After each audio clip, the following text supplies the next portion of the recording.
महाविकास आघाड़ी के उम्मीदवार सुप्रिया सुले, डॉक्टर अमोल कोल्हे और रविंद्र धंगेकर ने बारामती, शिरूर और पुणे लोकसभा निर्वाचन क्षेत्र के लिए गुरुवार 18 अप्रैल को शक्ति प्रदर्शन करते हुए उम्मीदवारी आवेदन दाखिल की। उसके बाद रस्तापेट में सभा का आयोजन किया गया था। इस मौके पर शरद पवार, पूर्व मुख्यमंत्री पृथ्वीराज चव्हाण, बालासाहेब थोरात, सांसद वंदना चव्हाण, सचिन अहिर, सुषमा अंधारे, विश्वजीत कदम, रोहिणी खड़से सहित महाविकास आघाड़ी और इंडिया गठबंधन के पदाधिकारी, कार्यकर्ता बड़ी संख्या में उपस्थित थे। 2014 की चुनाव से पहले प्रधानमंत्री नरेंद्र मोदी ने जनता को महंगाई, रोजगार और कृषि संदर्भ में जो आश्वासन दिए थे, वे पूरे न करके जनता को धोखा दिया।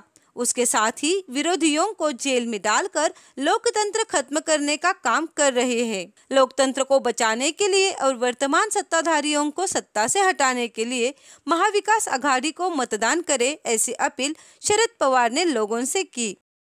आज ज्यांच्या हातात सत्ता आहे ते गेली 10 वर्षे या देशाच्या जनतेची फसवणूक केली। महागाई असो, लेखाई असो, शेतकऱ्याचे प्रश्न असो, महिलांच्यावरचे अत्याचार असो, अनेक गोष्टी आणि या संबंधी दिलेली आश्वासनं आणि वस्तुस्थिती याच्यामध्ये दोन असण्याचा फरक आहे। इस मौके पर सुप्रिया सुले ने कहा, बारामती लोकसभा चुनाव क्षेत्र की जनता का आशीर्वाद और अटूट विश्वास के बल पर मुझे फिर से चुनाव क्षेत्र का प्रतिनिधित्व करने का अवसर मिलेगा। इस लड़ाई में जनता उनके साथ होने का विश्वास भी उन्होंने जताया। बारामतीची लोकप्रतिनिधी व्हायची संधी मला तुमच्या सगळ्यांच्या आशीर्वादाने मिळाली। पहिला देश, त्याच्यानंतर राज्य, त्याच्यानंतर पक्ष आणि त्यांच्यानंतर कुटुंब, हेच धोरण घेऊन राष्ट्रवादी काँग्रेस पक्ष गेले अनेक वर्ष संसदेत आम्ही सगळे काम करतोय। आमच्या कामातून आणि आम्ही पार्लमेंटमध्ये केलेल्या कामातूनच आमची पोचपावती आहे। आणि हे इलेक्शन आता ना अमोल दादाच्या हातात राहिलंय ना माझ्या हातात राहिलंय। हे इलेक्शन आज महाराष्ट्राच्या जनतेने हातात घेतलेलं आहे आणि आज ही महाराष्ट्राची मायबाप जनता त्यांच्या अन्यायाला कंटाळली।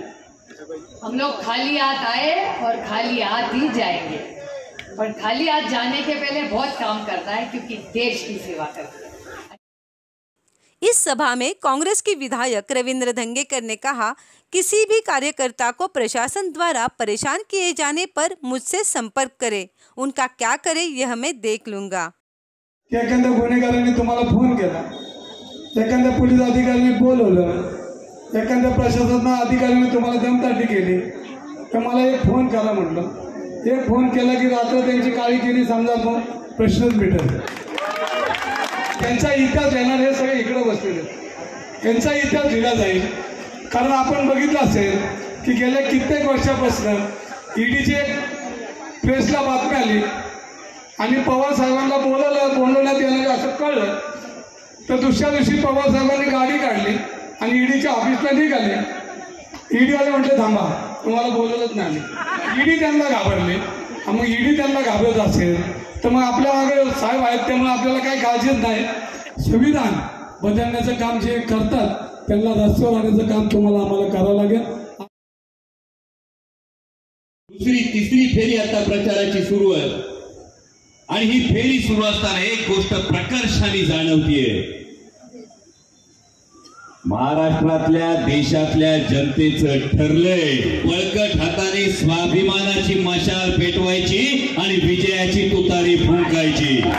पराभव समोर दिसायला लागलाय तेव्हा महायुतीकडून देशाच्या धोरणांविषयी बोललं जात नाही, वैयक्तिक टीकांवर सुरुवात होती। इस सभा का संचालन कांग्रेस के शहर अध्यक्ष अरविंद शिंदे ने किया। ऐसे ही खबरों के लिए जुड़े रहिए आज का आनंद न्यूज नेटवर्क पर।